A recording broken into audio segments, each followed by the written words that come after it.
नमस्कार मंडळी. तुमच्याच जन्म नक्षत्र गोचरीचा सदुपयोग साधा.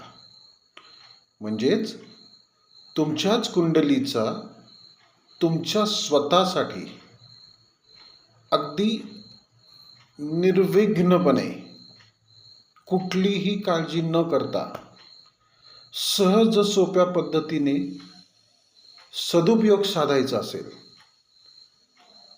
तर कुंडलीमध्ये अडकू नका. ग्रह नक्षत्रांना त्यांचं काम करू द्या. तुमच्याकडनं जे काम अपेक्षित आहे ते काम करा. अगदी सरळ थेट प्रत्येकानं आपापली जन्म नक्षत्र गोचर फॉलो करा.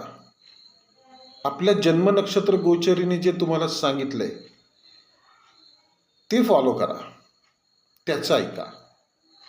जन्म नक्षत्र गोचरीने सांगितले ना तुम्हाला की विपत नक्षत्र, प्रत्यय नक्षत्र आणि वध नक्षत्र तुम्हाला अशुभता देणारे आहेत. तर ती नक्षत्र ज्या तारखेला असतील, ज्या दिवशी असतील, त्या दिवशी कुठली शुभ कार्य करू नका ना. मग ती कार्य छोटी असू दे मोठी असू दे, ती कार्य करूच नका. करू नका म्हणण्यापेक्षा त्या कार्याचं नियोजन करा. तुमच्या घरातील कॅलेंडरवरती याची नोंदणी करून ठेवा, मार्किंग करून ठेवा. तुमच्या जन्म नक्षत्रानुसार तुम्हाला अशुभ ठरणाऱ्या नक्षत्र ज्या तारखेला असतील त्या तारखेला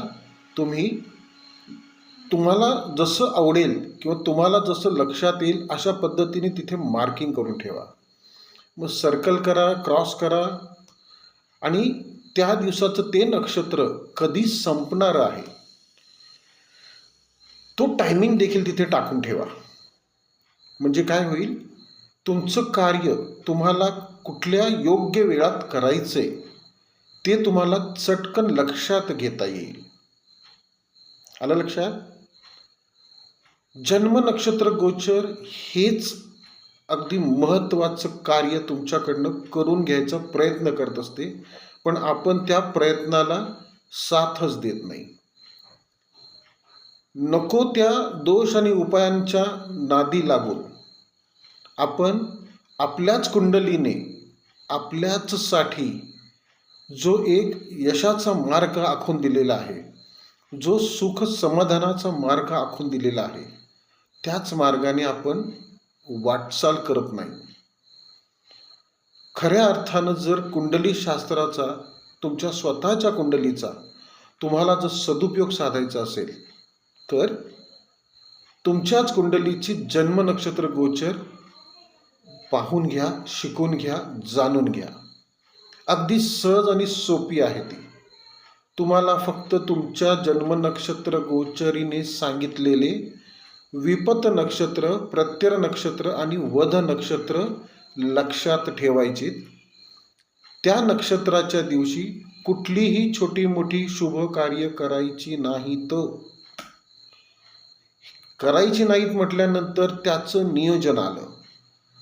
जर कॅलेंडरवरती तुम्ही संपूर्ण महिन्याचं मार्किंग करून घेतलं तर तुमच्या प्रत्येक कार्याचं नियोजन, ज्याला आपण शेड्युलिंग म्हणतो, ते अत्यंत सुरळीतपणे, अगदी शांतपणे आणि समाधानाने त्या कार्याला आपण पुढे नेलं जन्म नक्षत्र गोचरीने सांगितलेल्या पद्धतीने, तर तुमच्या दैनंदिन जीवनातली सगळी अशुभता, सगळं नुकसान, सगळी म्हणतो ना अपमान, अवहेलना किंवा जी येणारी दिक्कत आहे म्हणतो, अडचणी आहेत, त्या सगळ्या दूर ठेवण्याचं तुमच्याच हातात असतं आणि त्याचं दिशा मार्गदर्शन तुमची जन्म नक्षत्र गोचर तुम्हाला करत असते.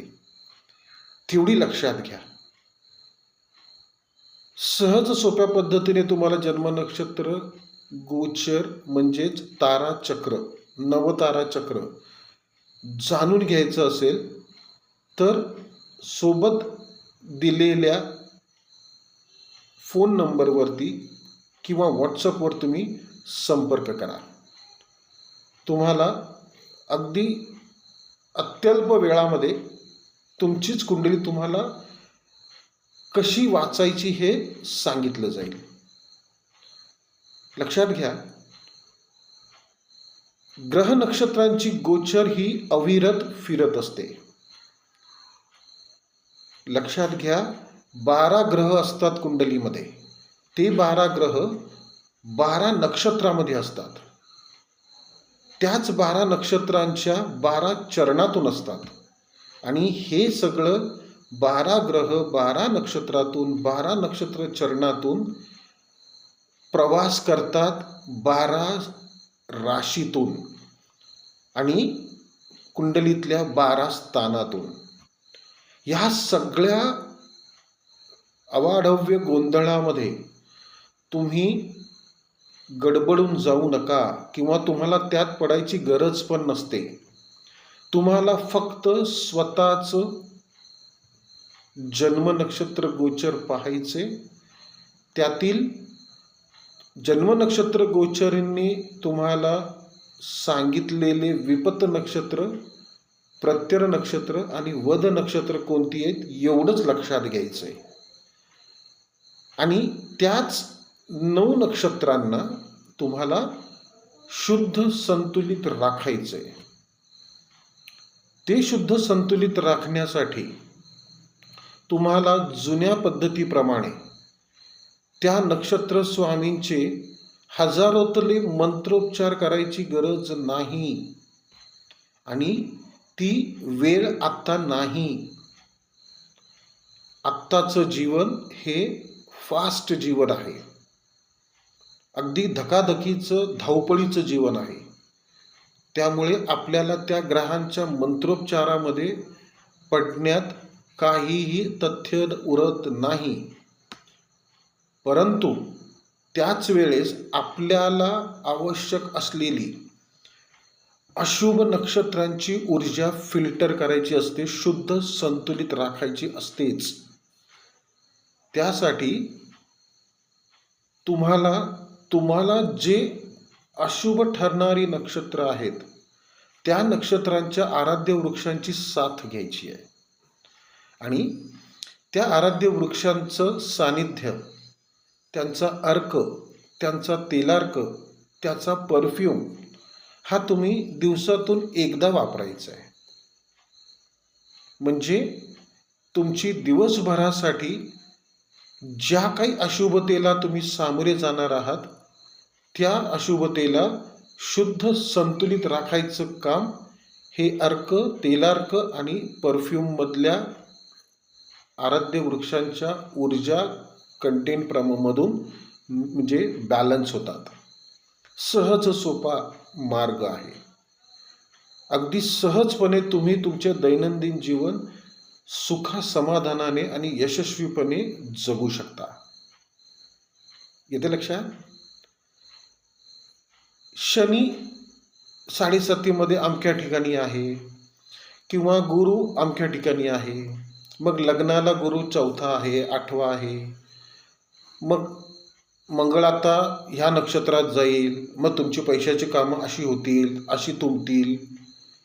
हे सगळं त्या गोचरीवरती बोलताना नुसती चर्चा चालते. वास्तविक प्रत्यक्ष वास्तवात तुमच्या कुंडलीमध्ये त्याचा परिणाम कसा होणार आहे हे बघणं गरजेचं आहे. आणि आता तर तेही बघायची एवढं म्हणजे त्याचंही टेन्शन घ्यायची तुम्हाला गरज नाही आहे. कारण जे घडणार आहे ते घडणारच आहे की नाही. त्या ज्या ग्रह नक्षत्र चरण आणि राशी आणि ज्या कुंडलीच्या स्थानातून जाणार आहेत हे सगळे विषय त्याच ऊर्जेच्या अधिपत्याखाली येणार आहेत की नाही. तीच ऊर्जा तुमच्या मन बुद्धी विचारावरती प्रभावी ठरणार आहे. मग त्याला तुम्ही शुद्ध राखायचा प्रयत्न करा ना. त्यांना त्यांचं काम करू द्या, तुम्ही तुमचं काम करा. आणि ते काम म्हणजे काय तर दिव्य ऊर्जा हर्बल सुगंधीचं ग्रह नक्षत्र ऊर्जा संतुलन संस्कार तुम्हाला आज आत्ता ताबडतोब लगेच चालू करायचे. हे संस्कार तुम्हाला सुरू केल्यापासून लगेच तुमच्या ऊर्जेमध्ये फरक दाखवायला सुरुवात होते. तुमच्या मनबुद्धी विचारामध्ये, तुमच्या बुद्धिमत्तेमध्ये, तुमच्या निर्णय घेण्याच्या क्षमतेमध्ये अगदी खूप म्हणजे अतिशय उच्च प्रतीचं फरक जाणवतो.